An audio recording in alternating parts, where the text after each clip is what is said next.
What is your American dream?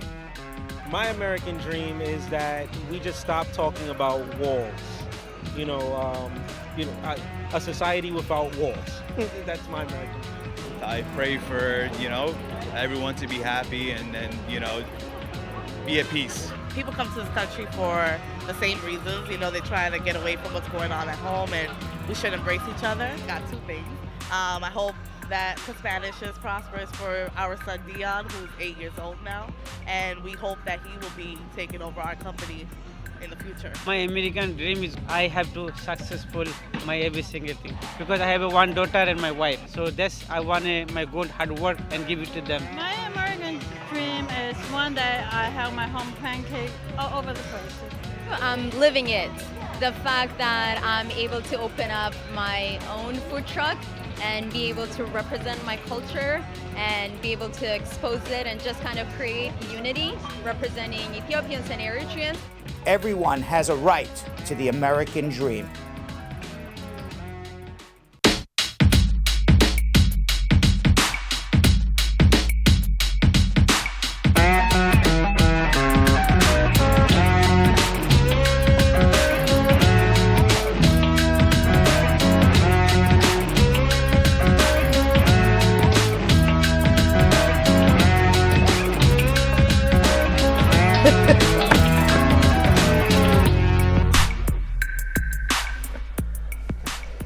Oh, I'm fixing this. Woo! I'm in a sweat over here. Whoa! I got him I need like a pad or something here. We need makeup. Makeup. Boom! Right in my face. Right. Meanwhile, welcome everybody. It is. I'm so flushed right now. Flustered. I showed him something that he had never known. Well, first of all, welcome. Yeah. Welcome everybody. It is Monday, January 13th. Yes. And Yo-Yo and I were just talking off the air. And I told Julie we weren't going to talk about it, but I guess we will. Yo-Yo and I were just talking off the air that Cory Booker, the senator from New Jersey, just bowed out of the presidential race. Right. And we were both talking about that. It's sad that now there is absolutely nobody of color left exactly in the race. But on the same token, he couldn't get any traction, and people were not excited to vote for him. Yeah. And ultimately, I was telling Yo-Yo it would be nice to have at least a minority or somebody of color, at least as an option going forward for people to vote for. And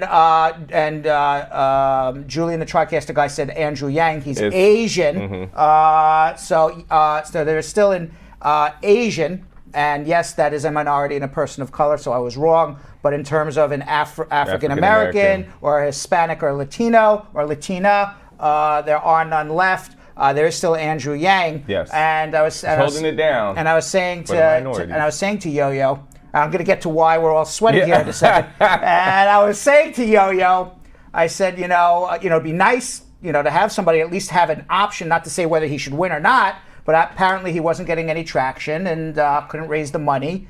And we had discussed on Bradshaw Live previously, that polls indicate that just because you are a candidate with dark skin or a minority doesn't mean necessarily that you're going to command that vote. As a matter of fact, the black vote right now is going for Biden. Yeah. And he's the whitest old man in the race. Maybe the second whitest old man in the race. Yeah, Bernie Sanders Bernie definitely being the whitest oldest man in the race. So I mean, it doesn't really have to go with skin color. Right. So Yo-Yo, changing the subject because this is Dr. Love now. There's Kamala Harris also who bowed out. Right. So Yo-Yo says, "Isn't Cory Booker dating Rosario Dawson?" And Yes. I said, "Yeah." And he goes, "Imagine if he won and they get married, she would have been the first lady." That would have been great to have Rosario Dawson. I would have loved Yeah, there it. he is, Cory Booker. And that would have been great to have Rosario Dawson as our first lady. Gorgeous. Right, she's a beautiful woman. And a beautiful person. Right, too. and I said to stupidly. And I said stupidly because this is where my head is, in the gutter. And it's not even hump day yet. Right. I said, I just was watching White Men Can't Jump, and she was in it, which is just reminded me of the whole thing. I was watching it over the weekend. I caught it like it was like on one of those cable, the second half of the movie. So I said to Yo-Yo, I said, wow, she would be the first lady, the first one who everyone has seen topless. And Yo-Yo said, what, are you kidding me? And I go, what? Who else? And he's like, Melania. I go, Melania's topless, where? And then Yo-Yo just starts sending me. Pull out the receipts. He's pulling out pictures on Google. Melania topless, Melania naked, Melania with another woman in some sort of pseudo-lesbian kissing thing. And I'm like, that can't. I said, that is not our first lady. That is definitely. And he said, Google it, guys. Whoa, Rosario. Oh, I have it wrong anyway. That's Rosie Perez, not Rosario Dawson. Yeah, that's Rosie Perez. So I thought I was watching Rosario Dawson on White Men Can't Jump this weekend. Totally different. Completely different. Yeah, so you're still wrong. I'm still wrong, completely wrong. But at least you found out that your first lady has posed which really goes to show. Don't ask Uncle Brett anything about pop culture. Right. He's going to get it wrong. But ask me. But if we got Yo-Yo's the pop culture guy on this show, I'm the pop culture I'm just king. the guy with just an unlimited amount of knowledge on immigration. So let's go. With that being said, all right. With that being said, let's say hello to Christy Gonzalez, Rich Kid C. So wait. So Rosario, what movie was Rosario Dawson in? What movie was she? She's famous. I know who she is. Yeah. So Rosie Perez and Rosario Dawson, completely different people. Totally different people. They don't even probably look alike, right? No, not at all. Not at all. No. I got confused. Yeah. It's all right. So Rich Kid C, Lisa Bling Rose, Da Forbes, Carol Anderson, the Tiger. While I'm saying hello to the squad, Yo-Yo, give me. She was in Rent. She was in Rent. Mm-hmm. Great movie. So that was a great movie. Right. But you tell me what she was in, and also tell me what Rosie Perez was in. Okay. Okay, so I know the difference in the future moving forward. All right. And Rosie Perez was in White Man Can't Jump, which is the movie I watched this weekend. Andrew Spence, how are you? Jessica Levy, Joel Reed is watching. Christy Consali, Fearless, Michelle Squad up. Tracy Haynes saying good evening. Shio Daman, good evening, everybody. Therese Slater, good evening. Brad Squad, Jessica Leamy, I said hello. Nina God Pickney saying squad up. And Carla Harris has a question. We'll get to you in a little bit, Carla. Tamika Nelson, how are you? Joanna Boudou, squad up. Abigail Taylor Watson. And Kevin LaCruz saying squad up, family. Cordella Douglas is joining us. And who else we have? Stephen Ferguson, squad up, Brad and family. O'Shea Kale Bennett saying, hey, Brad, with a question. We'll get to that in a little bit. Deion Watson saying hello. And Nicola Wright saying squad up. And on YouTube. I do want to show you real quick. Okay, so 1 second. Who am I looking at here? Rosario Dawson. That is Rosario Dawson. Yes. Okay. Very different from Rosie Perez. And what does Rosie Perez look like now? And I'll get you All that. right. So on YouTube. I gotta get them Julian TriCaster guy, if it's possible, if we could put up side by side and just show how dumb Uncle Brad is when it comes to pop culture, that Rosario Dawson and she used to be on The View. They don't look anything alike. I don't know what other than Nor they're both sound like each other. Nothing. Other than they both brunettes and Latina, that's about it, right? Yeah. All right, back it up. I got it completely wrong. Back it up, Ricky. Good evening on YouTube. Donald Horton, Cindy Albert. Good evening. Tanisha Thomas, squad up, gang. Da Forbes is watching. Kevin Lowe saying hello, and Danny Contreras saying hello. Brad Richie Chris saying bless up. Real talk. And by the way, Yo-Yo, we are live on Instagram right now. So we can't forget about Instagram. Instagram's the hardest to say hello to people. Right, because their names are so unique. That's what we'll say. Pretty Cities 4 has joined us. Shant B Fly has joined us. Shanty 2692, how are you? Moya Do saying hello, Uncle Brad. I'm a B saying squad up, family. Cordella Douglas, she may be double fisting and giving us a foot. Yeah. I'm not sure. That's crazy if she's able to do all of that. Double fisting with a foot. Yeah. And Tubo Betty said squared up. I'm here, let's roll. Okay. He's squared up. He's not squat up. I'm okay with He's that. squared up too. All right, Yonathan, why don't you tell everybody what they need to do while I get ready and figure out all my pop culture trivia. Yeah, go start Googling. Let me go study pop culture here. Study. All right, everybody on Facebook, YouTube, and Instagram, I need you all to first join the Facebook page, the fan page. It's the Brad Show Live fan page, and with that, you'll get a lot of incentives. You'll get videos and different information that we might put on that page that we won't put on all of the other social media platforms. And the most important thing that you guys are going to get from that is you will get a guaranteed first 5 questions that you guys put from that day. We will ask it on social media. So make sure you guys all join that right now. All you have to do is put Brad Show Live on the Facebook page, and then you will see join. Click that join button, and then we will accept it. All right, now everybody on Facebook, we need you guys all to share this video. This is the first day of the week. We got to make sure that everybody knows that this show is going on right now. And the way we're gonna do that is all you have to do is click that little arrow that says share it to anybody's page. I want you guys to share it into groups. I give you guys a little bit of homework. All you really have to do is start Googling or just going on Facebook search and look for different groups, cultural groups or any kind of travel groups, anything that you know might have. It could be a football group. Yeah. It could be Rosie Dawson.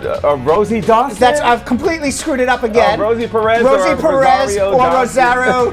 It's Rosario Dawson. And Rosie Perez. Or even Rosie O'Donnell for all I care. All right, baby, you're a Rosie O'Donnell fan, right? It doesn't matter because Any Rosie, right? Yes, because there are immigrants everywhere. Okay, so you never know who might need help. So go into those groups and send it out. You don't have to bombard them with a lot of the shares and stuff, but just share it to them. Let them know that this is a very helpful show. Okay, and also put all your comments in the comment section. Put all your questions in there as well. Like, love, smiley face, wild face, mad face, whatever your emotion you're feeling. Make sure you show that on Facebook. I have a public service announcement. I got to remind everybody about our Instagram contest. We are giving away a free consultation on Wednesday. I am going to pull your name out of the machine in order to be enrolled.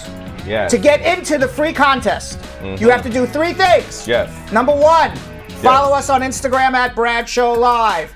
Number 2, scroll down because we have a lot of posts since then. You're going to find sometime last week a post that we did, Schmoozing with Brad, where I am talking about the Australian wildfires. You have to like that post and in addition tag 5 friends in that post. You'll find it. It's not too far down. If you do all 3, we're going to enter you into our machine. On Wednesday, I'm going to go like this, and I'm going to ask, who am I going to ask? I'm going to ask Yo-Yo to pull out of the machine the name of one person who will win a free consultation with me. It's a value of $200. If you don't even need the free consultation, you can give it to somebody else. We can do it by phone or in person. So you can do that on Instagram right now at Real Brad Bernstein. Follow us, like the schmoozing post where I'm talking about the Australian wildfires. Tag 5 people in that post. Brad Show Live, what'd I say? Oh, Real Brad. No, it's Brad Show Live. Yes. Boy, I'm way off today. Yeah, it's all good. Yeah, one of those days.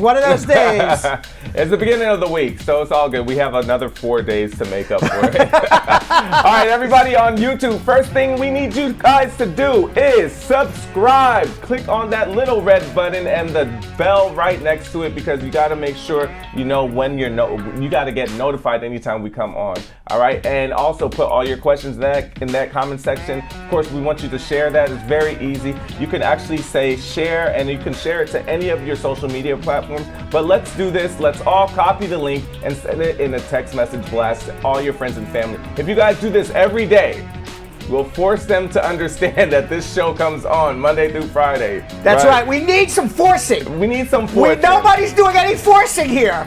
Listen, we're forcing. Right. So now you need to follow the lead and force as well. Exactly. All right, and also, we love when you guys give us a thumbs up. Let's try and blast all the thumbs up. Do you know how many thumbs up we got on YouTube right now? 17 thumbs up, and there's 1 negative person who just doesn't like anything we've said so far. It could be Rosario Dawson. I'm not sure. I'm not sure. Maybe she watches. because you said that she posed topless. That's right, and she did not. Didn't. So it might be Rosario Dawson watching. So make sure we get those thumbs up. So we're at 17 right now. We're still at 17, but 72 people are watching. So everybody on YouTube, literally right now, I need you guys to click that thumbs up. I want to make sure that you guys can actually listen and hear what I'm saying. All right, make me feel good. Do you understand the words coming out of Yo-Yo's mouth? I think because so. If you did, we would have more than 21 thumbs up on YouTube. Yo-Yo, maybe they don't understand. I'm hoping that they do, because it's actually going up. So you guys, everybody watching, click the thumbs up, all right? Now, on Instagram, it's an easy way for you guys to share this video. All you have to do is click that little arrow that's pointing to the right, and you can DM it to any of your friends and family that are that you're following, not following, it doesn't matter. You could literally send it to anybody. So let's blast that and send that on Instagram so we can grow as a unit and a family, all right? Now, this is going to be the next segment. This is where we schmooze with Brad. Schmoozing with Brad here. I have in my hands, Yonathan, the top 63 stories. We've pared it down from the top 110. Amazing. The top 63 stories from the weekend. Topping all of the stories, which really you don't really hear a lot about. I'm just discovering this now when I'm reading this, is that apparently Donald Trump is now using the American military as mercenaries. He campaigned on a promise that he was going to bring the military home, America first. But what he announced on Fox News over the weekend is that Saudi Arabia has paid the United States of America $1 billion to station troops in Saudi Arabia. We don't know. What we don't know is, where is this $1 billion? Where'd it go? How's it being used? Whose bank account did this $1 billion go into? Would you have to take a guess? What bank account would the Saudis pay $1 billion to? We don't know. Who? I have no idea. What bank account is this? We don't know. Now, Representative Justin Amash, he used to be a Republican. He was so disgusted with Donald Trump that he abandoned the Republican Party. He's now a independent. He said that Trump is broke his campaign promise to bring American troops home. He said he's not bringing home the troops. He's just moving them to other parts of the Middle East. He's moving troops into Saudi Arabia and using our forces almost as mercenaries, paid mercenaries. As long as Saudi Arabia pays us some money, it's good to go. Now, Trump, he said on Fox News this weekend, listen, to Saudi Arabia. He said, we have the video, let's watch. We're sending more to Saudi Arabia, and Saudi Arabia is paying us for it. I said, listen, you're a very rich country. You want more troops? I'm going to send them to you, but you've got to pay us. So where are they paying us? Where'd this $1 billion go? It's just randomness, because it's never been discussed anywhere. Okay, there's never been any transparency about how the Saudis are paying us. And all of a sudden, just in some random conversation over the weekend on Fox News, Trump goes, oh yeah, they paid us $1 billion. Where's this $1 billion? Who's it being used for? Are you giving us a tax refund? Are you going to help shelter the poor? Are you going to use this money to help the environment? Where is this money going to? Meanwhile, Americans are put at risk. And the guy wants to bring all our troops home, except if you pay. And we don't even know where it's being paid to. Meanwhile, over the weekend, we talked about this. Iran took full responsibility for shooting down that jet. That is so sad. I remember when that happened, I said there is no way in the world that was a mechanical failure. I said it was either a bomb or a missile. And Iran originally said they didn't do it. All of Western intelligence said they did do it. And finally, over the weekend, they admitted that they mistakenly shot down the jet. And it's very sad. 170 some odd people died. And, the jet was mistaken for an incoming missile. And Iran made mistakes across the board. They made a mistake by, one, targeting a jet. But more importantly, if Iran knows that there is an active military situation going on where missiles, they're shooting missiles into Iraq, and they are possibly expecting missiles to come back. How in the world do they not shut down the airport? Mm-hmm. How do they allow airplanes to just go take off during a war? That's horrible. That's horrible. Horrible. So, I mean, you could blame the guy who shot the plane down, but you also got to blame the whole government. How do they allow the airport to function and just have planes take off? So was it a person that shot it down, or was it an actual machine? It's a machine. It's a machine that sends it off. Right. So obviously, they target incoming projectiles, whether it's a plane or a missile. That's crazy. Whether or not ultimately you have to press, I don't know how it works, whether you have to press a button or it's done by artificial intelligence. That I don't know. But I do know that if there's a war, there's a very simple explanation or a simple way that planes don't get shot down. You don't let planes take off with innocent people in the middle of a war. So in a tweet, the Iranian Foreign Minister Mohammad Javad Zarif said the crash was the result of U.S. adventuring. He said, "Our profound regrets, apologies, and condolences to our people, to the families of all victims and other affected nations." Now, Reuters has reported that protesters took to the streets in Iran after the government admitted to accidentally shooting down the Ukrainian passenger plane.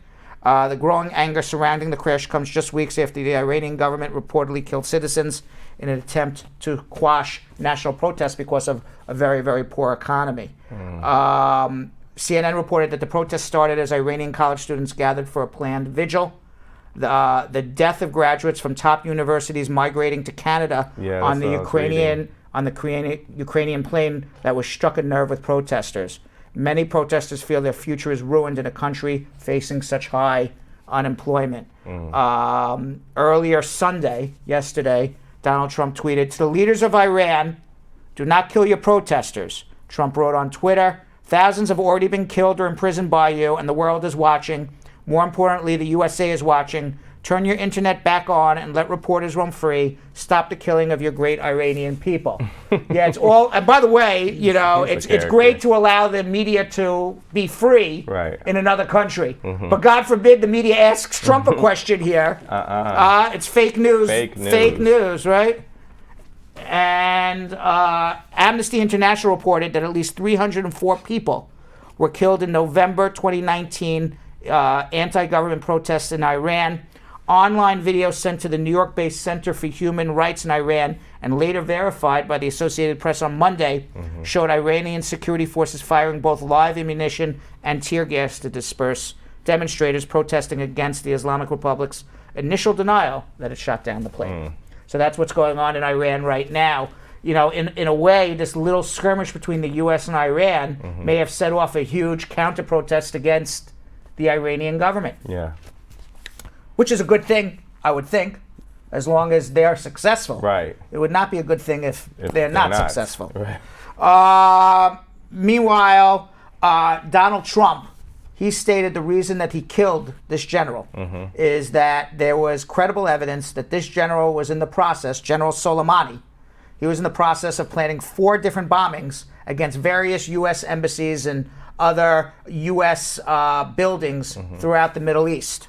Now, Defense Secretary Mark Esper explicitly said on Sunday that he had seen no evidence that 4 American embassies had been under possible threat when Donald Trump authorized the targeting of Iran's top commander. So we have Donald Trump saying, the reason I killed him was he was about to plan 4 bombings against 4 different embassies throughout the Middle East. The Defense Secretary says, no such thing. Many in Congress are also upset over the handling of what happened in Iran, complaining that the administration did not consult with them prior to the killing of Soleimani. Trump complicated the debate by asserting on Fox News that he had to strike quickly. But Esper, when asked if there was specific evidence, he replied, "I didn't see one with regard to 4 embassies." And in response to a question about whether Trump was embellishing, he says, "I don't believe so." But if he didn't see it, then "I don't believe so" is different than "he is not." Right. All right. Meanwhile, you had a nice Sunday in New York. It was an amazing Sunday. Right. You know who you have to thank?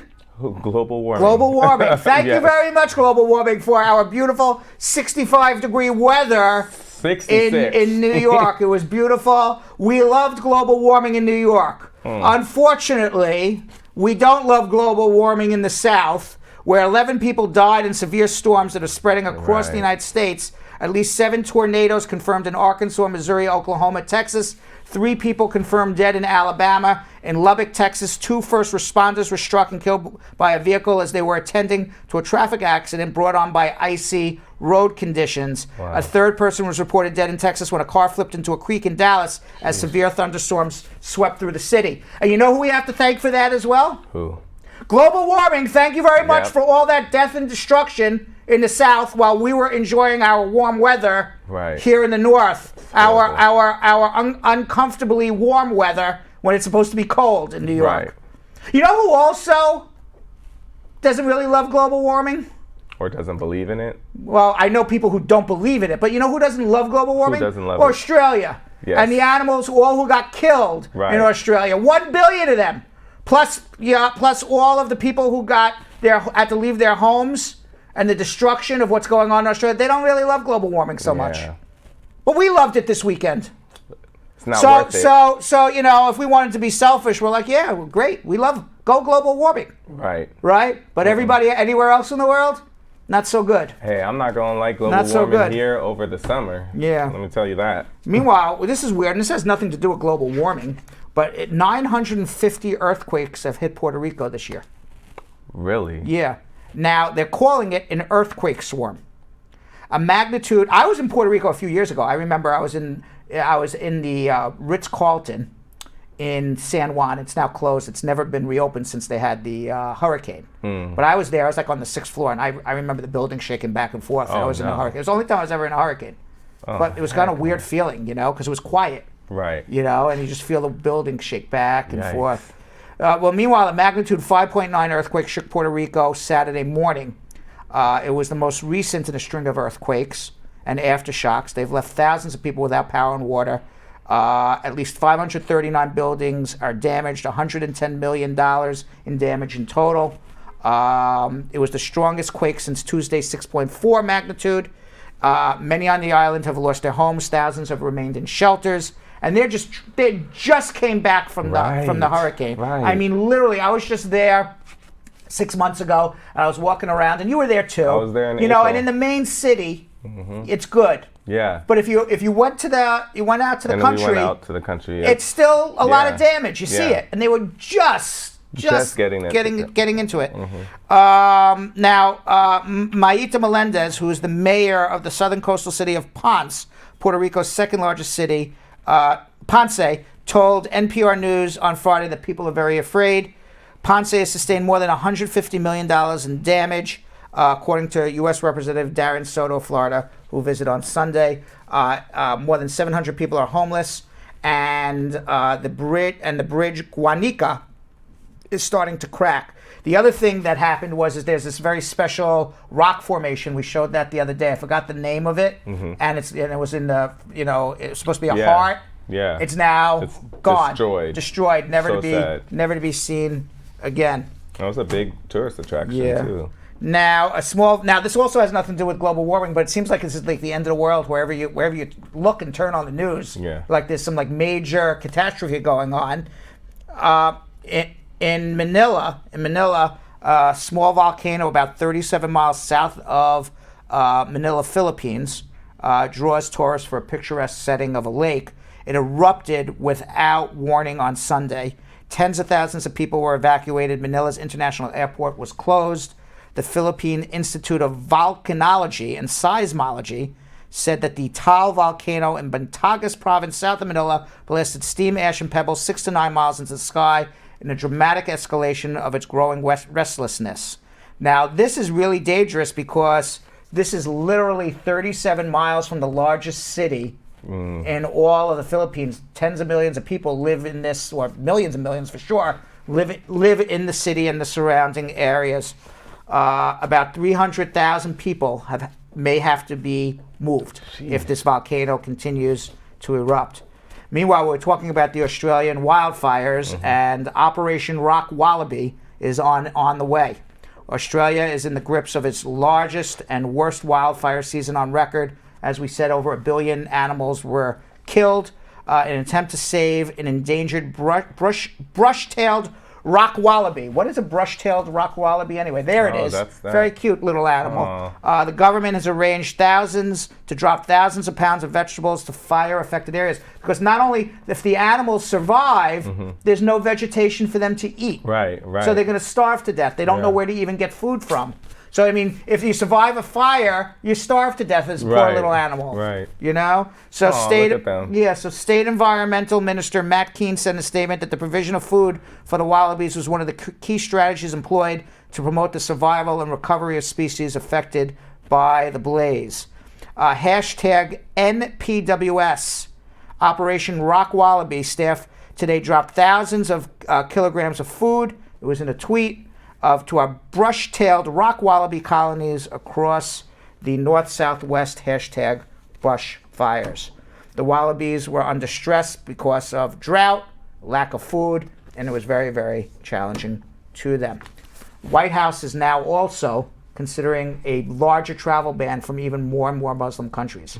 We don't know which Muslim countries are going to be included, but a document outlining the plans timed to coincide with the third anniversary of Donald Trump's January 27th, 2017 executive order has been circulating the White House.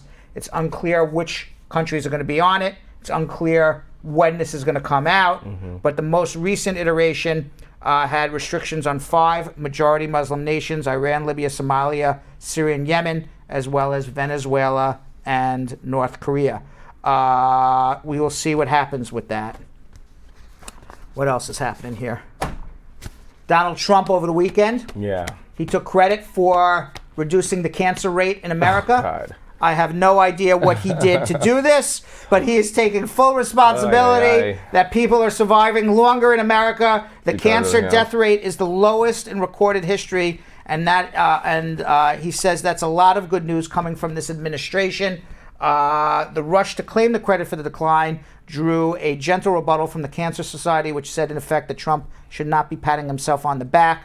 The Society's annual report on cancer statistics released on Wednesday noted that the death rate has dropped steadily every year for the last 26 years. So basically, did he do that? So basically, what they're saying is this. So it's been steadily dropping every year for the last 26 years since 1991. So therefore, George Bush the First in 1991 for 3 consecutive years could have taken credit. Right, could have taken Bill credit. Clinton for 8 consecutive years could have taken credit. Obama. George W. Bush for 8 additional consecutive years could have taken credit. President Obama for those 8 consecutive years could have taken credit. None of them took credit. It's just happening.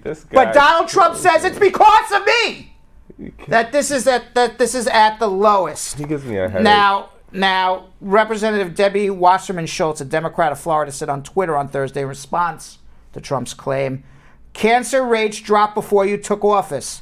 Hopefully they keep dropping because Congress rejected your cruel research budgets, which sought billions in cuts to the National Institute of Health and the National Cancer Institute. This is good news despite you, not because of you. And you know what's also interesting is because cancer rates are dropping, and people are living longer because they're not dying from cancer. Do you know what's not dropping? What? Heart disease. Because you survive cancer, but you don't survive heart disease. Right. Because eventually something's got to kill you. So even though cancer is being reduced, other diseases are, and it's just, I don't have the statistics, but I did read an interesting article about that, why certain diseases have not been as successfully lowered as others, simply because people would never have had a chance to die from heart disease because they would have died from cancer previously. But at least with heart disease, you can kind of you can eat healthier, you can exercise and stuff. Like cancer, you can't really do anything to prevent that. Like there's a lot of correct. Well, cancer they say you can stop smoking. You but can I'm talking reduce about your like stress. prostate cancer, breast cancer, stuff like that. Yeah, prostate cancer has to do with part of your diet. It's also genetic. Breast cancer is genetic. You're predisposed to it, but doesn't necessarily mean you're going to get it. Right. Now, changing subjects for a second. Customs and Border Patrol has a big problem with their radio towers on the border They got huge problem. Vultures are pooping all over them. What? Yep. Yes. The poop is coating the entire 320-foot tower in southern Texas. And the government is seeking vulture deterrence netting systems to be installed before August, before the birds' roosting season. The tower, that is so gross. The tower has become extremely popular with the scavenging birds of prey, who have, for all intents and purposes, taken it and the structures around it hostage. The birds will often defecate and vomit from their roost onto buildings below that house employees. So they're just basically pooping and vomiting all over Customs and Border Patrol. I mean, it's a bit That is disgusting. It's disgusting, but I'm okay with it. But what was I gonna say? I guess it's good karma or bad karma, Right, that's or what whatever. I'm saying. Right? Karma's a bitch. Whatever you want to say, right? Karma is vultures poop. Okay? All right. And what else is happening here? All right. So if you stepped onto a subway car on Sunday, did you go on the subway on Sunday afternoon? You may have seen. I was in the Uber all Sunday. You're fancy pants. Fancy this weekend. You are very fancy pants. Very fancy. But pants. in the subway, they went with no pants. Oh. Yes, even though you were fancy pants, they were Dang, no I missed pants. it. Yes. It was the no pants subway ride. The mission started as a small prank with 7 guys. It's grown into an international celebration of silliness. The idea behind no pants is simple. Random passengers board a subway car at separate stops in the middle of winter without pants. The participants behave as if they don't even know each other. They're all wearing winter coats, hats, and they make pretend like it's nothing unusual not to have their pants on. We should have did that. Yeah, that would have been fun. I would have been down. I would have been down to do that too. Next year, let's do it. Next year, we're all going to do no pants. Bradshaw Live crew, no pants subway. Seriously. Yes. Participants are told to act normal on the subway ride, and if asked about their absence of pants, just to say, forgot them at home. Now, surprisingly, the warmer than usual 65-degree weather attracted fewer participants than those taking place in more typical January temperatures. Like typical New Yorkers, I don't know. I thought it would be nicer. It would be more people would be no pants. Right. Not so if it's they'd colder. rather be super cold? No, I think they said, it's a nice day. I'm not going to go ride the subway. Oh, okay. Yeah. Like me. Right. If it was like cold and nothing to do, you're like, all right, I'll be silly and ride the subway with no pants. Look at that. Now it was very warm. It was very warm, and people were on the subways, and it was an unusual. They taking off the pants in the middle. Yeah, and it was an unusually warm all weekend. It was 70 degrees on Sunday afternoon in Washington, D.C. Wow. Thank you, global warming. But it didn't stop the White House from tweeting out this photo last night, declaring the first snow of the year.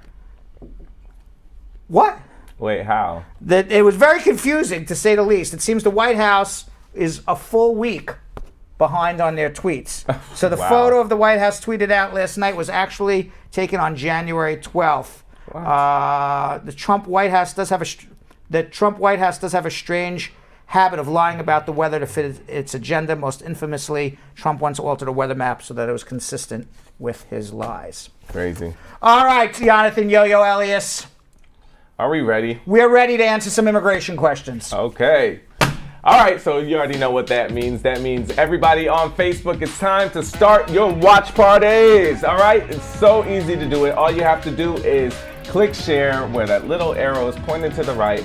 A couple options down, it will say host a watch party. So I'm looking at it right now, and it says share in a group or watch together. You can start that watch party and then click start the watch party. You can start it, and what it does, it takes our video from this page and it puts it on your page. You are the host, all right? You are the Brad Bernstein of that show. Okay, so you have to invite your friends. Make sure you do exactly what this graphic is showing, but also go the extra step and start adding people. So you can add people into your watch party. You can let them know about the show. Tell them to tell their friends. Have them start a watch party. So just like how we hype you guys up to start this watch party, I want you guys to hype your friends up and start the watch party and let us know how successful you are. I remember a while ago when Sandra did it when we first started doing it, and she literally had all her friends do the same thing. So I want to see you guys do the same thing. All right, everybody on YouTube, you guys can still share. What's up? I know when we have watch parties because our views go through the roof. When people don't do watch parties, our views do not go through the roof on Facebook. This year so far, for 2020, Nobody's been doing watch parties. It's like, do you understand the words coming out of Yo-Yo's mouth? Right. Well, Nobody. Do you speak English? Do you understand? Because if you did, you would be doing watch parties and helping your fellow friends, helping your family, helping your social network with their immigration problems. Yeah. Take my favorite line in all of movies. Then what? Do you understand the words coming out of my mouth? Do you know if you ever come for right? Do you know if you ever come for a consultation with me? People say, I do this all the time in my consultations, and they'll do citizenship. What do I need to prove? I'm like, well, 5 years good character, your tax returns. I said, do you understand the words coming out of my mouth? Because you got to be able to speak English. There you go. So I use that line every time. Well, Tamika Nelson has started her watch party, so I know that she's listening. I guess nobody else is listening because you're not letting me know in the comments section. All right, but make sure, Cordella Douglas just said she did too. So everybody start your watch party. Now on YouTube, I want you guys to also share. You can create a post. This will send it to your whole community. Of course, subscribe and click the little bell for your notification. Put all of your questions in the comment section. Do not forget to put a thumbs up. Okay, we need all the thumbs up that we can get. And of course on Instagram, we did not forget about you. You guys can't start a watch party, but what you can do is share this video. If you guys are on Instagram Live, on Bradshaw Live's Instagram Live, you can share this video in a DM. And don't forget that we do have that competition going down. You already know how you're supposed to win or being put into the drawing for a free consultation. All you have to do is share. Or no, you have to follow the page at Bradshaw Live. At Bradshaw Live, and it's like the Schmoozing with Brad post where I'm talking about the Australian wildfires. Yes, and then tag 5 of your friends. And don't forget, if you guys did this for the last challenge, you cannot tag the same 5 friends. All right? Then we'll put you guys in a drawing for a free consultation, which is $200, which is amazing. Yes. All right. All right, let's get to some immigration questions, Yo-Yo. This is the meat and potatoes of the show. This is where you guys call in and get your answers to your immigration questions. All right, Brandon in Bessemer, Alabama. Brandon, you're on the phone. What's going on? Yes, sir. I have a question. Yes. My question is, I went to the interview last week. So basically, my wife is in rehab. So the interviewer told me that to bring, since I cannot federal law doesn't allow me to go into the hospital and pick up someone's medical report. So she told me to bring anything that shows that. Why don't you just get a letter from a doctor saying that she's hospitalized? Yeah. Very simple. Yeah, but the problem is that she's in rehab. So basically, she has to release. So you have to go to your wife has to be able to request the letter, not you. And if your wife won't request the letter on your behalf, you got a big problem in your marriage. Yeah, that's what? You break it up. And she's saying that, I should go by my own on the waiver, but I'm not sure if I'm ready. That's why I'm calling. Wait a second. Do you have a 2-year card or you have nothing?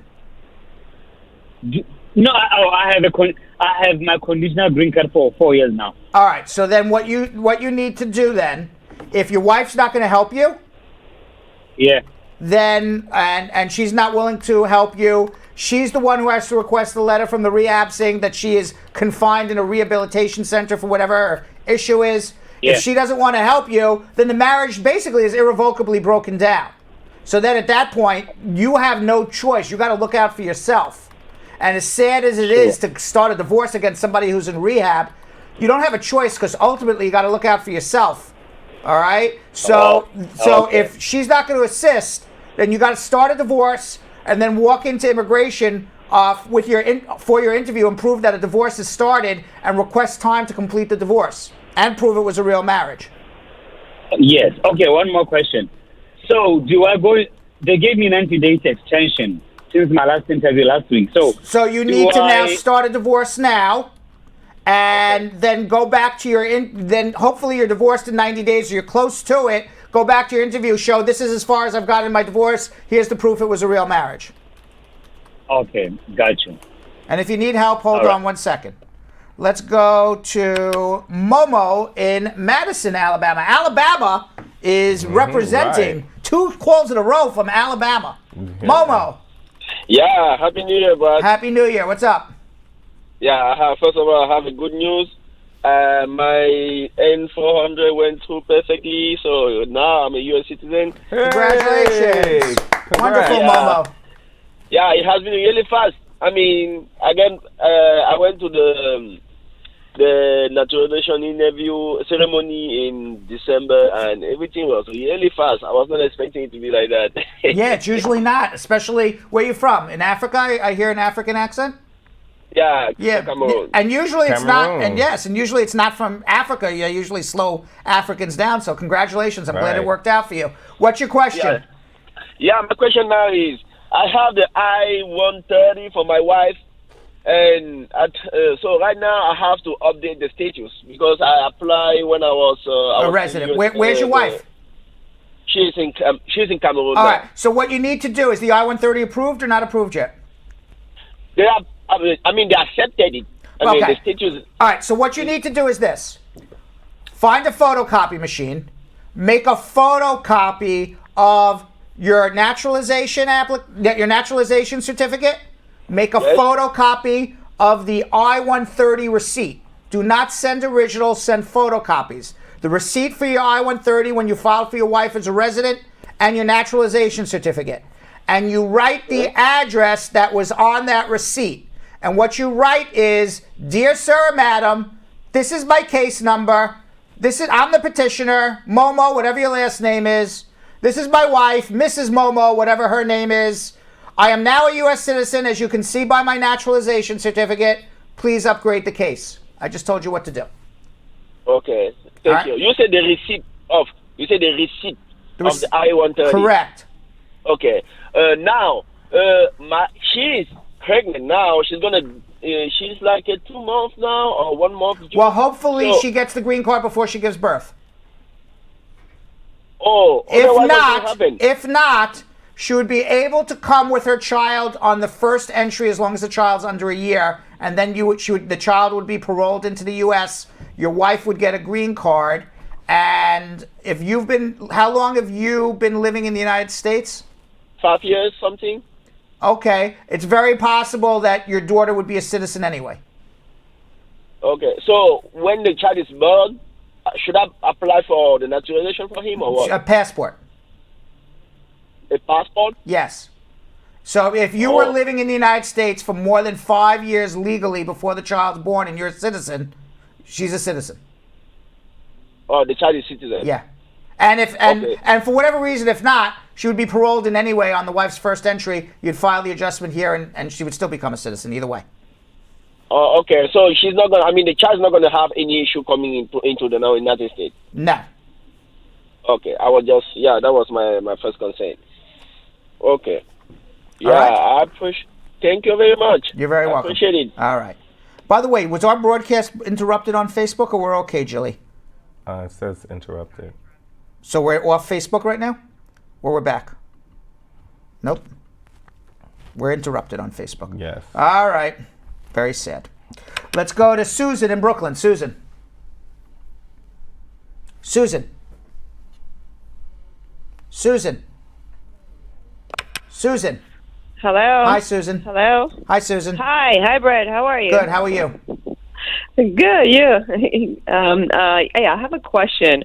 A friend of mine, she's a permanent resident, filed I-130 for her son, who's 20 right now.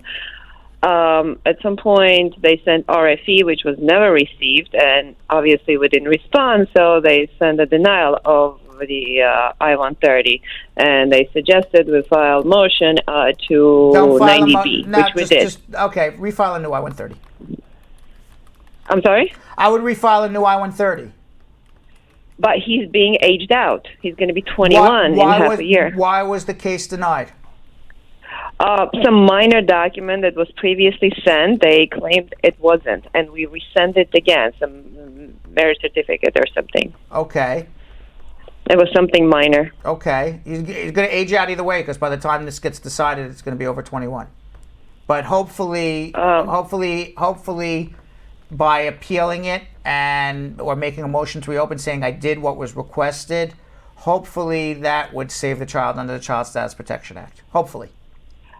And now I'm looking at the status of 290. It says it's denied, and it doesn't say. I mean, they just So then emailed. so they sent a denied letter. you. It's denied. Okay, so then everything you've done is wrong. I don't know. I'm not there. I'm not doing it for you. So, if it was a minor document that was missing, and then you submitted the minor document, first of all, an appeal is I did what you asked me to do, and you denied it anyway. So that's what you would have had to have done.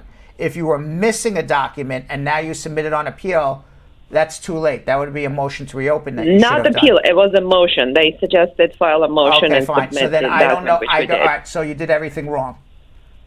I don't know what else to tell you, but you've done everything wrong. All right, so whatever you did by filing the I-130, you didn't do it right, was wrong. And then whatever you did to correct it by filing your motion to reopen, also wrong. They denied everything. I think you need help at some point. I don't know what you did wrong, because listening to you did everything right. Okay? So if I listened to you, you did everything right. You did everything perfect. Then I'd say, you did it all perfect.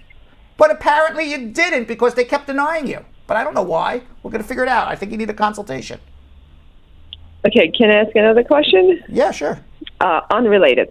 Okay, if the person's spouse doesn't show up to the initial interview and she's preparing to file for VAWA, can she do after she shows up to the initial interview and tells the officer? Yes, you have 30 days from the time. and Yes, you have 30 days from the time of the interview to file the VAWA. After interview, you have 30 days? Correct. Okay. All right. Thank you so much. Right. And she shouldn't be filing a VAWA on her own either. Yeah. Based on you couldn't get the I-130 approved. How are you going to get a VAWA approved? Yeah. All right. Let's go to Fahad in Chicago. Fahad. Hey, Brad. How are you? How are you? I'm good. Quick question. Yes. I'm a green card since 2010, married to a U.S. citizen. And 2015, I ran into law problems. I got charged with Class B misdemeanor, was pled guilty in November 2015. I got into 6 months of unsupervised probation. What were you found guilty of? It was a distribution of tobacco products without a license. Okay. I had a smoke shop in Indiana. Okay. And they charged me with that, and that's the only thing I have on my record. Sure. And I need to, and my probation ended in 2016 May. When did you come to America? 2006. And this conviction was when? 2015. And when did you get your green card? 2010. Okay. It's based on me married to U.S. citizen. I have the 10-year green card. Okay. If your conviction was more than 5 years after you received your green card, it would not be a deportable offense. I'm not sure if it's inadmissible or not, simply because I don't know if what we're talking about is a crime of moral turpitude or a petty offense. It's not a drug offense because it's tobacco. I talked to a couple of attorneys. They told me that it's more like a regulatory offense. A crime of moral turpitude. Yeah. Right. So but I don't know. Within a crime of moral turpitude, you have two other sub-issues. One is it a petty offense? Because if it's a petty offense, then it's not deportable. Or if you have one crime of moral turpitude more than 5 years after you got your green card, it's also not deportable.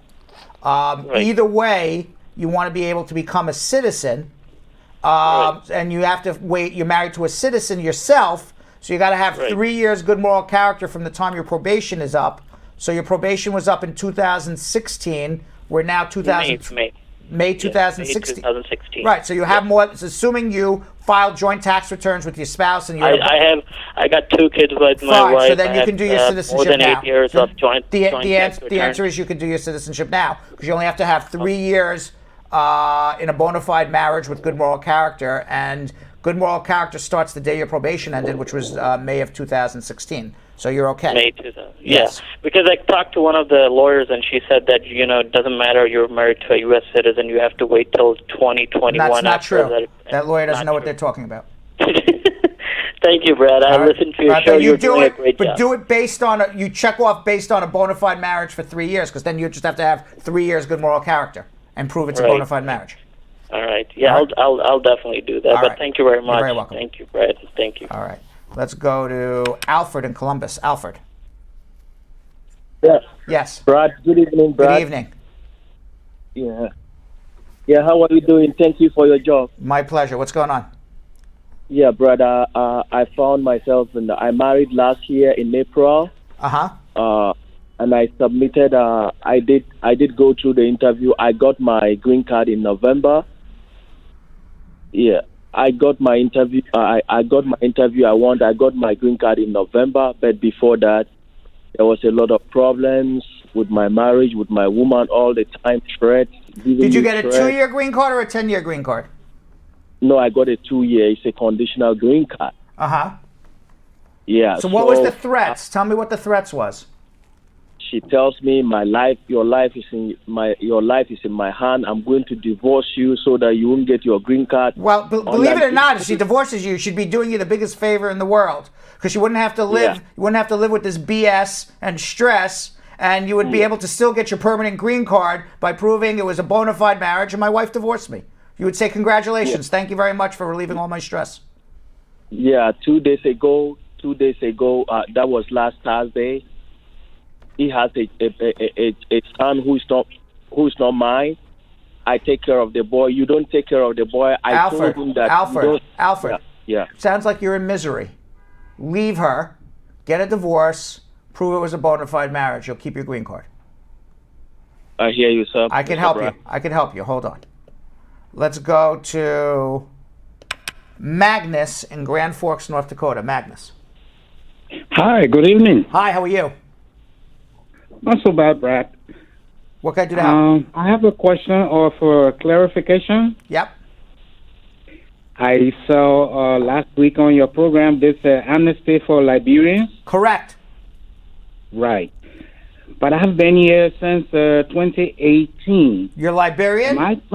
Yes. Okay. Where's your mom and dad? Wow, they're dead. But I mean in Liberia, deceased. All right. So then you don't qualify because you had to be here by November 20th, 2014 for the Liberian amnesty. Okay, so it doesn't cover the period does not count. You had to be here, residing here every day from November 14th, 2020 to the present.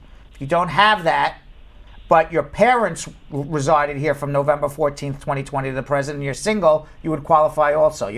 Either you have to or your parent has to by November 14th, one or the other. Thanks a lot. All right, sorry about that. Oh. All right, let's go to Michael in Houston, Texas. Michael. Yes, sir. How are you, Michael? I'm doing awesome. How are you? Good. Happy New Year. Happy New Year. What's going on? Yes, sir. I got a few questions. The first one has to do with my 7-year-old son who resides in Liberia. And I was married to a U.S. citizen and I got divorced, which I'm still waiting for my 10 years green card to be approved. But I'm planning on getting married. I want my 7-year-old son to be my best man. So is there any way I can send an invitation to... You can send an invitation, but they're not going to give it to him because they're going to say he's coming to immigrate here. Okay. So your best bet, he's not going to be at your wedding. Get married and have your spouse file for him to come over with a green card. Okay. So quickly, the next question. My mom has been here since 2012, and she's a Liberian also, and with a program that just came up, is she going to qualify? But her visa expired. Yes, it doesn't matter. Even if she was in deportation, she would qualify. But remember, you only have 1 year to do this, so she should be doing it right now. Okay. All right. Thank you so much. You're very welcome. All right. With that being said, in today's Spar and Bernstein Attorney Close-Up, Tax Attorney Carmela Walrond gives us tips on how to make it easier for your attorney to get the best result for you and answers to questions that she's always asked by her clients. Let's watch.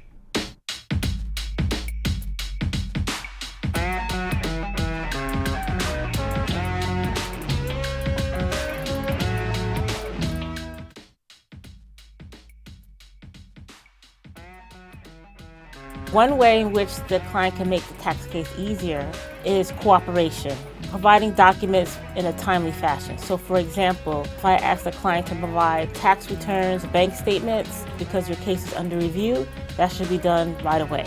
no procrastination, because there's a firm deadline to provide these documents to the IRS. And actually, you'll get the best outcome of your case with the cooperation.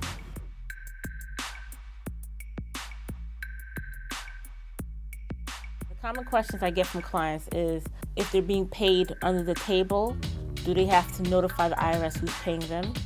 Will they be arrested for not paying their taxes? And the answer to those questions is that you will not be arrested if you do not pay your taxes. And also, any income that you receive, any cash income, you do not have to report the source of that.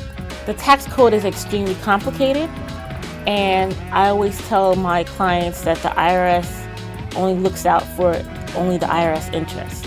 If you hire an attorney, that attorney looks out for the interest for you and knows the laws that could work in your favor, and it can help get a settlement in your tax case. Prior successful results do not guarantee a similar outcome in the future. All right, Yo-Yo, what do you got to say? I have to say something. I see Cordella Douglas just said Carmela is the best, and I actually want to agree with that because she has helped me out with my taxes, and I was afraid, but she hooks you up, and she's so sweet about it too. She does her job very well. So she loves tax. She does. She really does. She gets so excited around this time. She's like, I gotta get ready. It's tax season. I'm like, okay, girl. She works hard though. She does. I She does. love her. Yes. All right, let's go to Mohammed in the Bronx. Mohammed. Hi, how are you, Mr. Brad? How are you, Mohammed? I'm really sorry. Actually, I'm so addicted to this show. Though I return the services of this office, but it's a general question. Sure. If I can ask. Go ahead. Actually, if someone had a previous I-130 and that was denied due to inconsistencies in answer. Right. That was a So- husband-wife.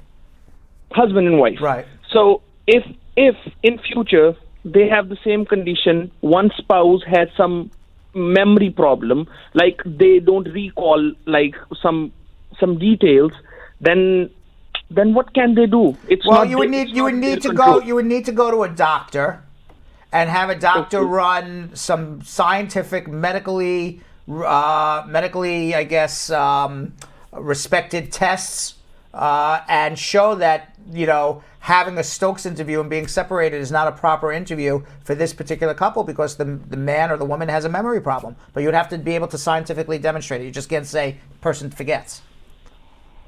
Okay.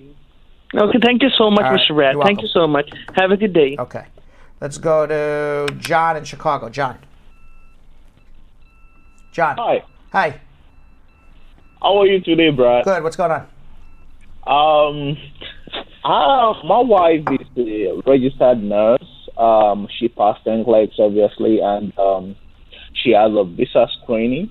But she's filed with an agency, but she's having some issues with the agency because the USCIS is asking for RF. They're asking for some questions that they are not giving to her. And All right. So far, I don't. This is what I understand. Your wife's a registered nurse. She's being sponsored by an agency, and the agency's not giving her answers. So she's unhappy with it. So the sponsor's screwing around with her. So okay, happens. What are we going to do about it? yeah, no, I want to. She's already filed. They've already filed I-140 for her. What is your question? I understand that you're unhappy with the No, sponsor. the question is, can she leave that place and she goes to another place to file another I-140 for her again? If you have an I-140 and you have an adjustment pending for more than 180 days, you can switch. If you do not have the I-140 and the adjustment pending for more than 180 days, you can switch, but you're starting over from scratch and you may be out of status at that point. I don't know. Okay. And I hope that's not going to affect any subsequent filing. If you are in status and filed an adjustment and an I-140 as a registered nurse and have a CGFNS visa screen, after 180 days, you can switch and have a new employer complete that adjustment application. If it's less than 180 days, that whole adjustment in I-140 is done. You got to start again, and most likely you would fall out of status. And one more thing, I want to ask you: is it very okay to file with some agency now? Because I think I heard USCIS is having problem with agency. It depends on the agency. If it's a true job offer, it shouldn't be a problem. If this particular agency has a problem with Department of Homeland Security because they're doing something that's not lawful, then yeah, it's a problem. But not every agency does unlawful things.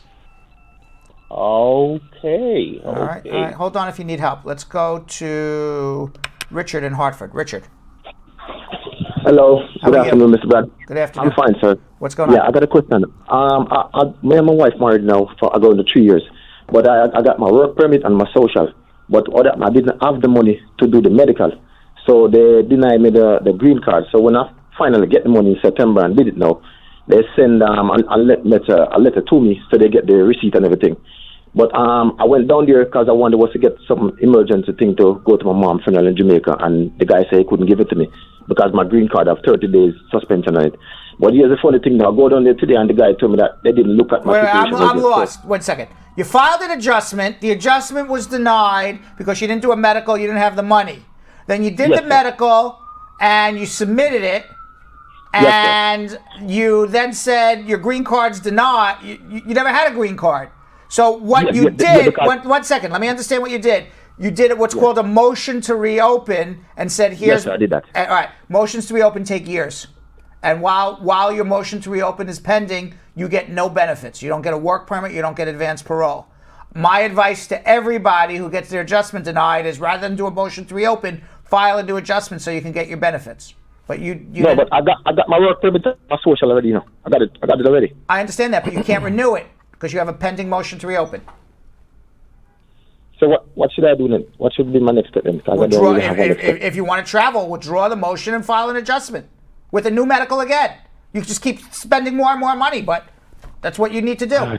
You screwed up. Okay, so I got to do back one then a medical again? Do a new medical again, do a full new adjustment, file it with an advance parole, get the receipt, show my mother passed away, I need to run to the funeral immediately, they'll give it to you as an emergency.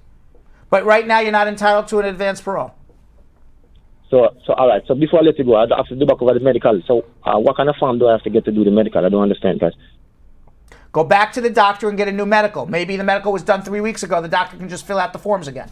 What you need to do, it's not go get a new medical. I don't understand. It's your case was denied. You have no case. Zero. Nothing pending.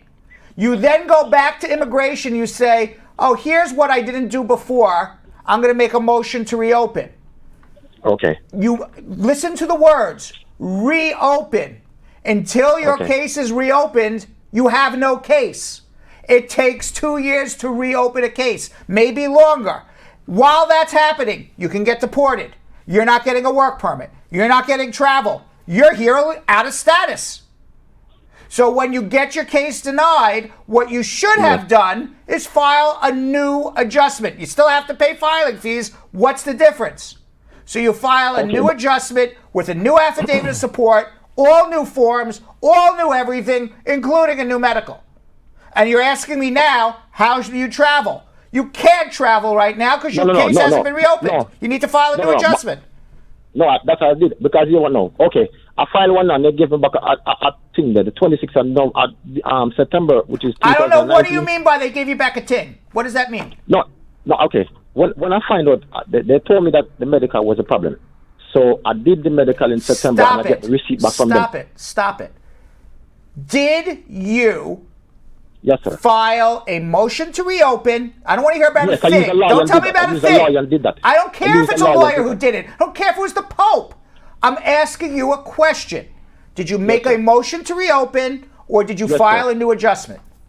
No, sir. I make a motion to open. So there is my answer that I just told you 10 minutes ago. You want me to repeat it for a third time? When you have a motion to reopen, you cannot get a work permit. You cannot get a travel document. You are here illegally. Your lawyer is not a smart man. You never do motions to reopen. They take forever and you can't get benefits from it. Okay, because that 290B notice of appeal motion. Okay, hold on.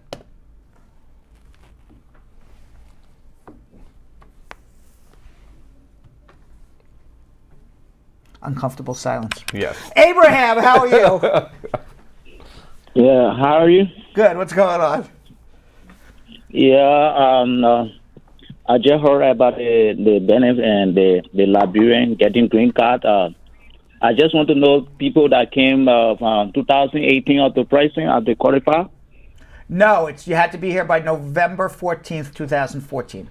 Or you had to have a parent here who was here by November 14th, 2014, and you're single. Okay, so those that came from 2018, they are not qualified. Not qualified. No, thank you. All right. Let's go. Let's see who this is. Whoop. Let's see. Now let's try. Let's go to Enoch in Seattle, Washington. Enoch. Yep, that's right. You said it right. How are you? What's going on? Very well, sir. Thanks for answering my call. My pleasure. What's going on? Okay, so I have a question that's a little concerning for me. I've been in the United States for about 9 years, and I got asylum, and then I adjusted to permanent resident, and now I'm preparing to file for citizenship. Great. So the question I have is, in the last 9 years, I've received 3 driving tickets. There's one for failure to show insurance for $550, and then one for speeding for $175, and then the last one for expiring tabs for $278. Probably expired tags. Oh, tags. Yeah, tabs. Okay, for, thank you. Yeah.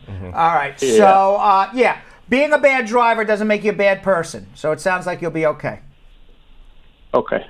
All right. Certainly All right. not deportable. Isn't that good moral. I don't think any of that's bad moral character. None of that's deportable. Is that a bad moral character? I don't think so. Okay. All right. All right. Okay. Now, if you may ask a second question. Sure. Do you mind if I ask a second question? Yeah. So, as a permanent resident, my wife and child are currently living in Canada, and I was thinking, what's the best strategy? Would that be to wait for citizenship and No, then? the best strategy is if they're in Canada, excuse me, file I-130 for your wife now, file a separate I-130 for your child, and when you become a citizen, upgrade it, because that will get them here faster than doing nothing, waiting for you to be a citizen and then starting a process. Start the process before you're a citizen, so at least it's getting somewhere down the conveyor belt towards an interview at the embassy. Very well. Thanks for your help, sir. My pleasure. Thank you. All right. All right. All right, let's go to Abdul in Germantown, Maryland. Abdul. Yeah, how you doing, sir? How are you? It's been a long time. Thank you, sir. Okay, what's going on? Oh, yeah. Yeah, first of all, I want to thank you because through your help, I've been able to attain my citizenship through your guardian. Right, thank you. All right. So, the question is, my daughter is back home in Africa. She had an interview about 6 months ago. My wife filed for her. That was before I become a citizen. And they asked for additional document, which I submit some papers for them. But we haven't heard back from them in 6 months. Ever thought she's had an interview. So I don't know, is there anything I need to do, or do I just what have is the to interview wait? you went on again? Tell me. Yeah, she went for permanent immigrant interview. You sponsored her? Yeah, my wife sponsored her. Then I was conditional resident. So Okay, where was this interview? Oh, that was that was in August last year. Where? Back in Africa, Nigeria. Okay, so when they went, this is your daughter. Yes. And when your daughter went, what did the embassy say?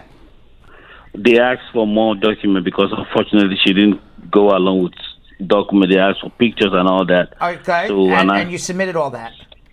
Yeah, no, I did not because we couldn't find a picture because it's very funny. I haven't seen her since it was wrong, so we couldn't find a picture. All right, so you did not comply with what the embassy asked.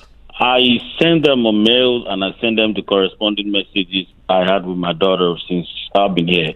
And I sent them a letter telling them I'll be willing to have a DNA test Right. if they have a doubt.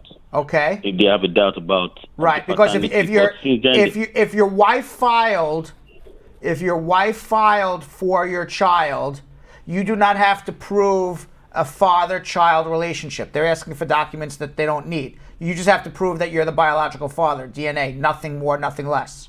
So it's been now been up more than 120 days.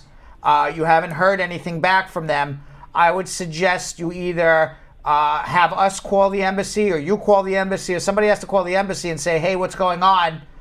This is my daughter. All I have to do is prove I'm a biological father. I'll take a DNA test if you want. I've submitted documentation to prove I'm the father. If you don't believe it, I'll take a DNA. If not, give her the green card because it's more than 120 days at this point. Okay, is there any way you can help me with that? I'll be glad. Yes, hold on one second. I've mailed it 2 times. Yes, hold on. Let's go to Kalisha in Kirksville, Missouri. Kalisha. Hi. Hi, how are you? Good. I have a question about the amnesty for the Liberians. My husband came here in 2010, and we're just like having a confusion about the refugees. What exactly, do he qualify since he's been here since 2010? If he's Liberian and he's been here since 2010 and hasn't left the country, he qualifies. Okay, okay. All right, that's what we wanted to clear because there's a few Well, it's not no matter what. I mean, if he's been arrested for killing 35 people, he's never even. So I'm assuming he has no criminal record or anything like that. But otherwise, all else being equal, yeah, he qualifies. Okay, thank you so much. All right. In the meantime, I do have to remind everybody we are on YouTube at Brad Show Live, on Facebook at Brad Show Live. And by the way, sorry, I don't know what happened on Facebook, but we're back up now. We're also on Instagram at Brad Show Live. We're running a contest on at Brad Show Live right now. If you'd like to have a free consultation with me, it's a value of $200. All you have to do is do 3 things. Go to our Instagram page at Brad Show Live. Follow us. Number 1, scroll down and find the post where I'm schmoozing and talking about the Australian wildfires. You'll be able to find it pretty fast because there's lots of people who tagged their friend in that post. Like that post, tag 5 friends. You're going to be entered into a contest. We're going to pick the winner on Wednesday on our show live on Wednesday for a free consultation. So please do that. If you would like to have a free consultation or be included in a free consultation, even if you don't need it, you can always give it to one of your friends or even sell it for all I care. But somebody's going to get a free consultation. You can also follow me on my personal Instagram page at Real Brad Bernstein. If you follow me at Real Brad Bernstein, it's always nice if you like my stuff. If you don't, it's okay. I'll live.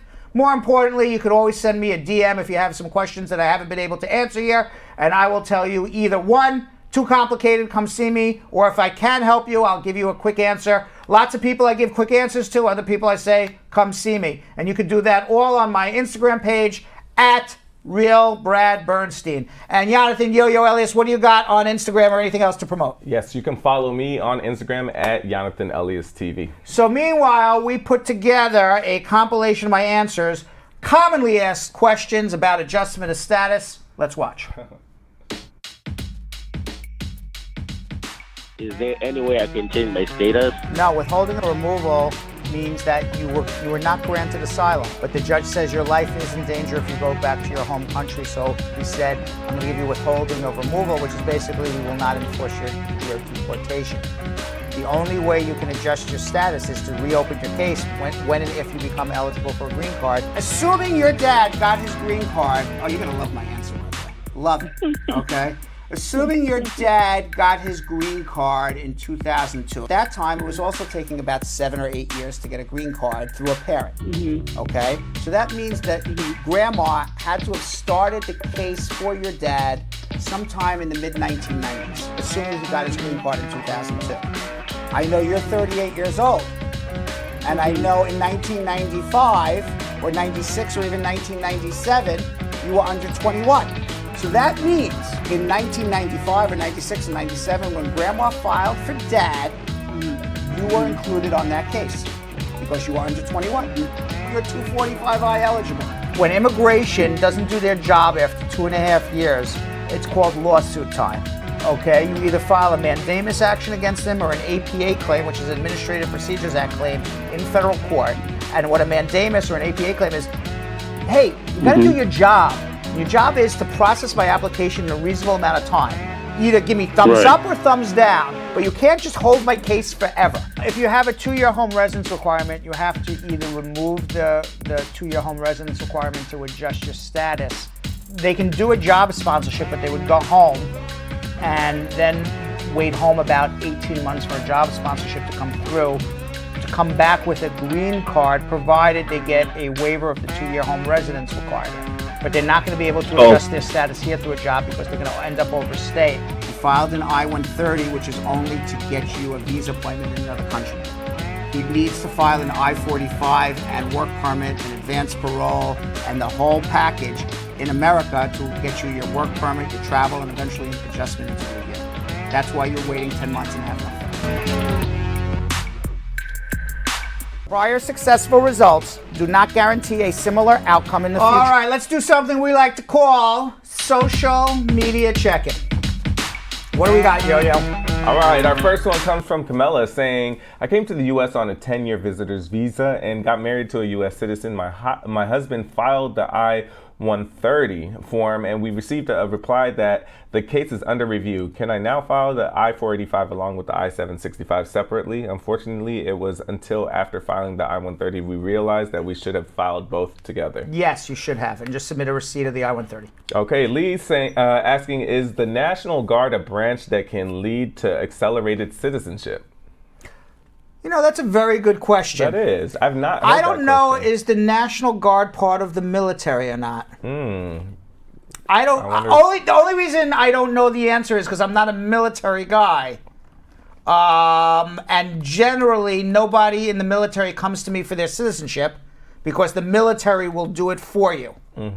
Is the National Guard considered part of the U.S. military? So the National Guard is a reserve component of the United States Armed Forces composed of National Guard military members and units from each state. So I don't think so because I would say no then because then you're just being a reservist. My conditional answer would be no because you're just being a reservist. And being a reservist, being a reservist means that you would just go for training once every month or once every 8 weeks. Right. And that's not being an active member of the U.S. military, which is what the naturalization law requires you. So my conditional answer would be no. I would say, logically, I make sense. I would say, I feel I'm 99% correct, but check with the National Guard to be 100%. Yeah, because but it's I would say basically no. part-time. Yes, correct. Right? Okay. That was a good question. Yes, but we had to think that through. Yeah. Right. All right. Good thing that wasn't on speed round. Correct. Because I almost put it there. I would be like, boom! Take the whole minute and 30 to answer that. All right, Melissa saying, case has been transferred to NVC on December 26, 2019, and I'm an F2A category. Is it possible for me to make a quick trip to the U.S. to bring back my permanent resident daughter, who's a toddler? You could try. If you have a visitor's visa, why not? Ronnie saying, my 18-month extension for I-751 going to expire next month and no response by USCIS. What do I have to do? I don't have any legal documents after next month. Go down to the local immigration office. If you have to make an InfoPass appointment, so be it, and bring your passport and the extension notice, and they'll put an I-551 stamp in your passport for an additional year. Asia saying, please remember if you're... Okay, that's a comment, but never mind. Okay. Well, basically saying, please remember if you're going to hire a law firm in 2020, it must be definitely Brad and his team. All the lawyers you need for a pin to an anchor under one roof. I agree with that comment. Yes. Thank you for throwing that in, I guess. Have Faith saying, I got my green card in 2019 July and filed for divorce in 2019 October. Can I get engaged this year? Of course you can. You can't file for anybody, but yeah, why not? Okay, Festive Trini saying, my daughter would like to attend school out of the country for this year. Is there an extension I can file for her? She is a green card holder. Yes, it's called a re-entry permit. It's done on an I-131 application. You do it before she leaves. Dominic saying, currently married since July 2016, have a daughter, got a 10-year green card in 2018. When should you apply for citizenship? Who's applying for citizenship? Her, the daughter, or him? Maybe him. I have a daughter, got a 10-year green card in 2018. When should, maybe both? I don't know. All right. Well, if you got your green card through marriage, it's 3 years on a bona fide marriage. If your daughter got it as a stepchild, then she's going to be 5 years. She doesn't get the 3 years. Samantha saying, how much a person should make in order to sponsor you, and if he doesn't qualify, can you get an affidavit of support?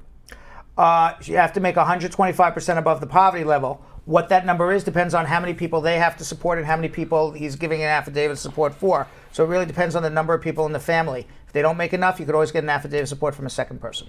Layla Smith saying, my husband and I are living in my daughter and her family house, and my son-in-law is going to be the additional sponsor for my son. In the I-864 for a household, do I add the son-in-law only or all his family? All his family. Avinash saying, 3 months ago, my I-751 case transferred to NBC for an interview scheduled. After that, no response by USCIS, and the extension expires soon. So do I have to do anything or just wait? Which kind of case was this? It is for the I-751 transfer. Same answer I gave before. Go down to your local office, get a temporary stamp in your passport. Sarah Johnson saying, can I do a concurrent filing of Form I-485 while my H-1B extension petition is in process? Absolutely. An H-1B is a dual intent visa, so you can file an adjustment and have an H-1B. Mel Ja Love saying, hey, been married 1 year and have 2 kids. My husband is a citizen, but he's not making it any easy for me. I have no status. I guess he's been physically, verbally. So then it's called. Then yeah, I was going to say it sounds like he's holding. Yes, and when you told me he's not helping you to become a green card holder, that in of itself could be a form of abuse because you're using power against somebody. Yeah. Fahad saying, what is the statutory period for married to U.S. citizen? My probation ended May 2017. When can I apply? Married for over 10 years. Apply for citizenship? I believe so. 3 years from the time you got your conditional green card. Okay, Juliet saying, my husband is filing for his citizenship this month, January 17th, 2020. I have my I-130 approved, so when will I file for my green card? When your husband becomes a citizen. Okay. Halani saying, correspondence received and USCIS is working. What does this mean? Is it more negative or will they issue an RFE again? I have no idea, but it means they're looking at your case, so that's good news. Okay, Sparta saying, good day. My wife did her interview in Jamaica November, and when I checked the case, the NVC says refuse. What does this mean, please? Give me your best opinion. It means that she got denied. You need help. Yeah. Sani saying, I noticed an error on my approved I-130 that was transferred to the NVC. Does my spouse wait until the interview to tell them, or do I contact USCIS? My spouse does not have an interview date yet. She's here to adjust? Just says that noticed an error on the approved I-130 that was transferred to NVC. You can contact the NVC and just write a letter. D. Gore saying, my 15-year-old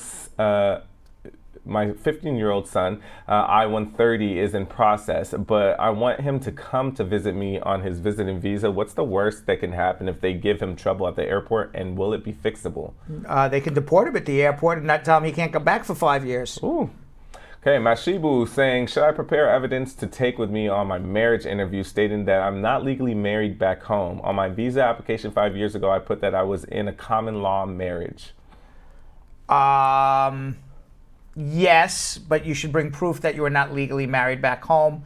Hopefully they do not deny you. Hopefully that word common law was in there, not just marriage, and they don't deny you for lying to get your visa.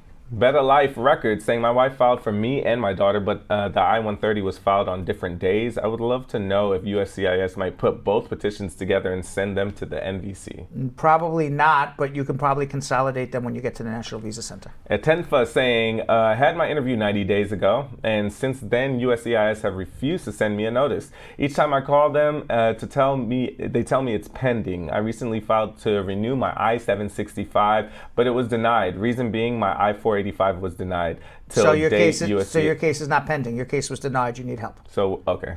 Because that was, what should I do? Get help. Get help. Your case was denied. You don't even realize it's denied. Sheesh. Darian saying, I filed my I-130 and I-485 and my biometrics, went to do the biometrics and got the mail saying that I didn't provide enough information. So I sent them the information that they needed. I was just wondering if it starts the process all over. What did he do? He filed an adjustment? Filed the I-130 and I-485. Yes, if you got a letter saying you don't have all the documents, that means until they did get everything, nothing started. Oh, okay. So it's not even starting Not over even starting. because Not starting over because you never left. Because it never left. Right. There you go. Nicola is saying, I came to the U.S. On a J1 program in 2018, so I filed my taxes this year, but now I'm married to a U.S. citizen and adjusting my status. Should we file jointly? Yes. Antonio saying, I-130 was denied after filing for the I-360 VAWA. I was provided work authorization through the I-360. However, it's been over a year and a half. Should I be worried? You got a work permit through the I-360, so what's a year and a half? However, it's been over a year and a half. You filed a VAWA adjustment, it sounds like. You have your work permit, you haven't gotten a decision. Sometimes it takes almost 2 years. Okay. Elias saying, I'm married to a U.S. citizen. How should I start counting the 3 years of marriage to get the citizenship? 3 years since I got the conditional green card or years of being married? 3 years since you got the conditional green card. Krishna saying, my sister is in Nepal as refugees from Bhutan. I'm her brother, U.S. citizen. How long does it take to get a green card for her if I applied for her? 12 to 14 years. Oof. Jackie is saying, I've never used my second last name. My EAD doesn't have it, but now with my AOS, they've included it because it's on my passport. Would they issue my documents with just one last name or both? However you put it on the application. A. Oliveira saying, my wife is a U.S. citizen. We're going to apply for my adjustment of status. I didn't file for my taxes for the last 3 years, but we'll file jointly this year. Do I have to pay back my previous taxes? You should be filing joint tax returns for every year you were married. Okay, and last for now, Tommy saying, asylees can file for green card 1 year after the asylum claim is approved and they stayed in the U.S. If I traveled abroad for a month during this 1 year, do I need to wait 13 months now after the date I won the asylum? No, you can still file. All right. All right. So before provisional waivers came into effect in March 2013, a person leaving the United States who overstayed their time for an interview in another country, if they overstayed their time by more than 1 year, would have a 10-year bar, would have to file a waiver in their home country, and then hope that waiver got approved. But a provisional waiver takes that stress away. Spar and Bernstein Immigration Attorney Janelle Baptiste joined me to break down what is a provisional waiver. Let's watch.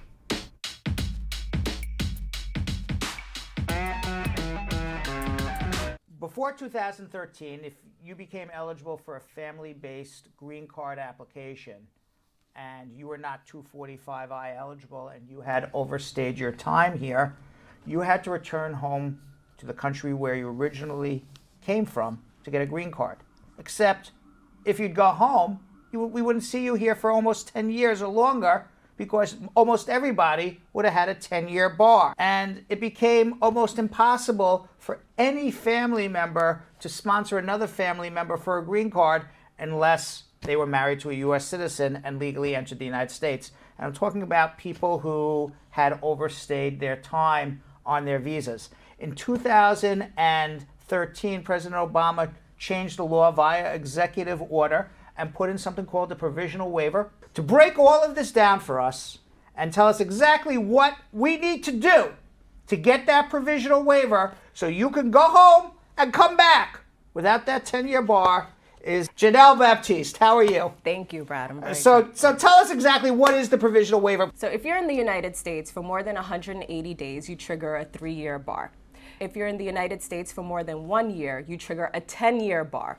Both of these bars are saying that you needed to stay outside of the United States for that period of time. What the waiver does is it forgives that so that you can be with your family member who needs you very much. Now, the waiver is based on extreme hardship.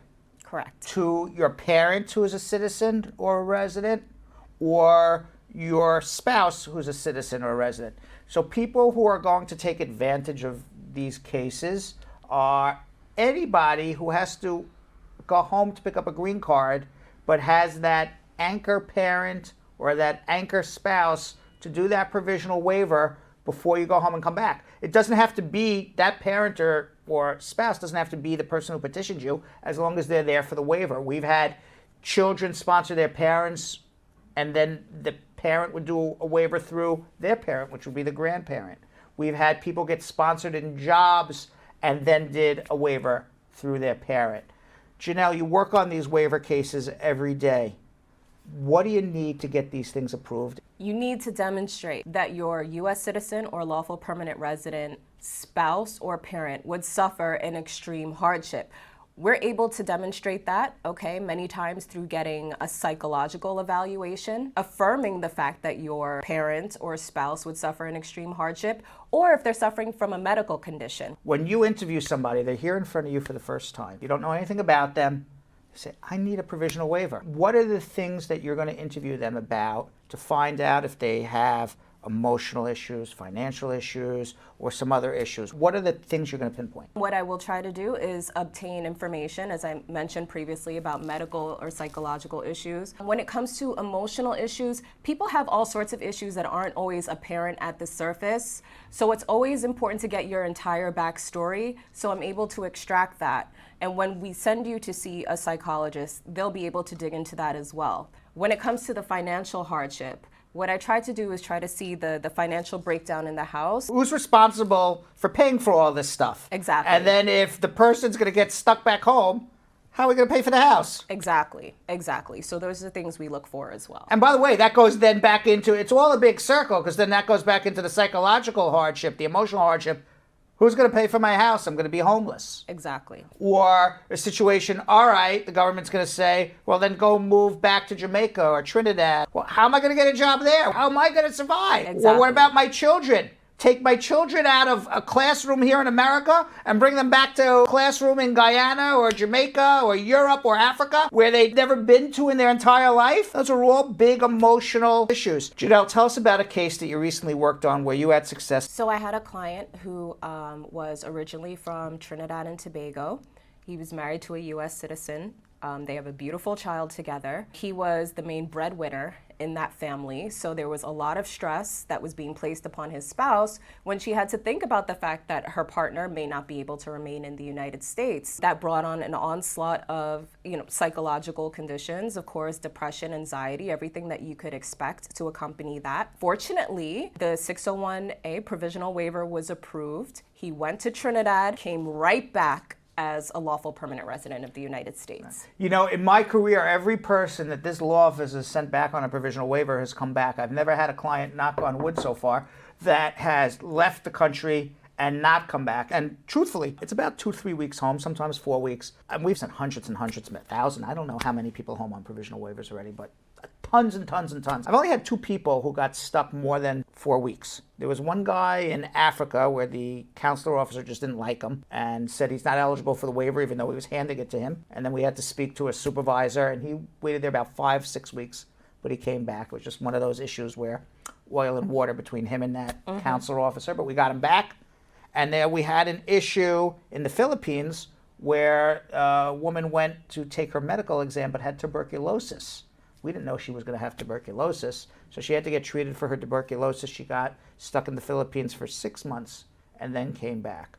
So that provisional waiver waives your time out of status in America, but you still got to go home and take a medical exam and have an interview. You still got to provide a good affidavit of support, but all else remaining equal, your choices of staying in the United States out of status and taking your chances with ICE and Donald Trump versus doing a provisional waiver, going home and coming back, especially with a law firm like Spar and Bernstein, where every client's returned, it's a no-brainer. Janelle, fantastic job. Thank you for coming on. Thank you for having me.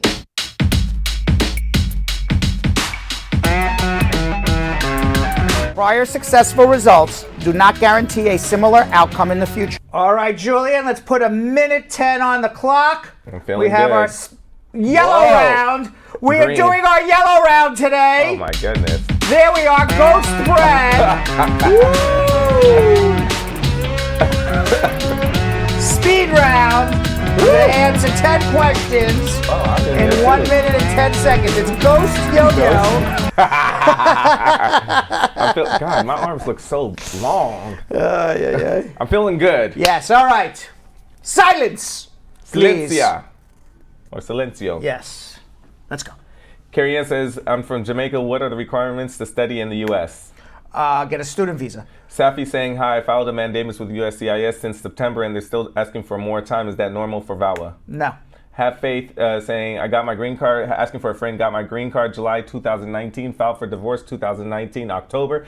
Can I get engaged this year? Yeah. Linda saying, my mom filed for my siblings and I, and we submit all our documents to NVC. What's next? Wait for them to transfer the file to your home country. Ignatius saying, can you file the I-130 and I-212 and I-601 at the same time or wait? Wait. O'Shea saying, if my child is over 21, can he travel on a K-1 visa? No. Navdeep saying, after receiving prima facie and vowel, what's the next process? Wait for an approval. Moyali saying, how long do I have to wait to get my I-130 approved? It depends. It could be a month, could be 6 months, could be a year, could be 10 years. Mira saying, I have an interview next month and I have a criminal history and it's dismissed, so can it be denied? Yes, for bad moral character. And Marie saying, can I sponsor my father and his wife? I'm a citizen. You can sponsor your father, you can sponsor the wife if the marriage happened before you were 18. Woo! That's nothing. 4 seconds to spare. Come on, what the hell? Not Trump. Even Donald Trump. He said it was fake news. He said fake news. Let me tell you something, Donald. I did not know those questions were coming, right? He said it's fake news. He was pulling out his black mark here. Right? He's pulling out the Sharpie. Pull that back out. Yeah, he was yelling Sharpie gate and speed round. There's no Sharpie gate and speed round. All right, Yonathan, comments of the day. Oh my God, that was hilarious. Thank you, Deion Watson. He said, you go, Yonathan. Because listen, it's hard on me too. That's right. Thank you for that.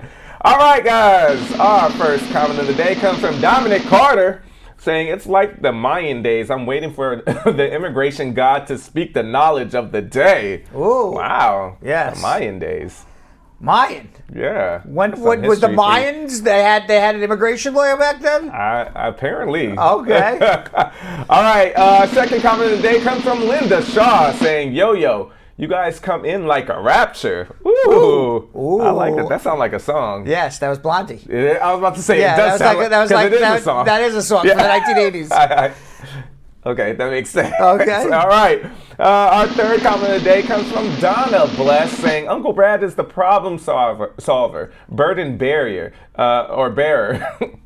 LOL, and Mr. Fix-It. With a free consultation, hop on board one and all. All right, very nice. Yeah. At first when you said Uncle Brad is the problem, you stopped, you paused. I'm like, what do you mean Uncle Brad's the problem? Right. Uncle Brad is the problem of everything going on here. It's the problem in Donald Trump's eyes. But you took a pause, so I'm like, what do you mean Uncle Brad's the problem? That's why I was like, problem solver. There you go. How y'all thinking? Okay. All right, our last comment of the day for the beginning of this amazing week comes from Asset Lindo, saying, I'm tired, but I refuse to go to bed as Brad's show is not yet over. The things we do for the love and info of this show. That is right. And I'm tired, and I don't go to bed till Brad's show live is over, too. Me and Asset Lindo together. All right. All right. Thanks for watching, everybody. We'll see you live tomorrow.